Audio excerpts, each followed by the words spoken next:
সাথে সাথে আমাদের মাদ্রাসা থেকে যারা যারা হিফজ সমাপনী করেছেন তাদের সকলকেই ক্রেস্ট প্রদান করা হচ্ছে।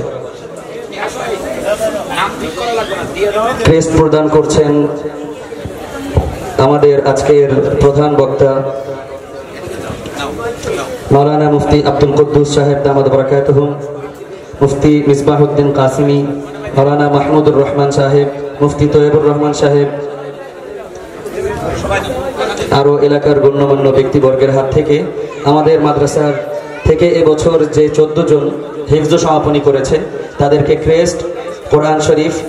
এবং আরো কিছু উপঢৌকন তাদেরকে পুরস্কার দেওয়া হচ্ছে।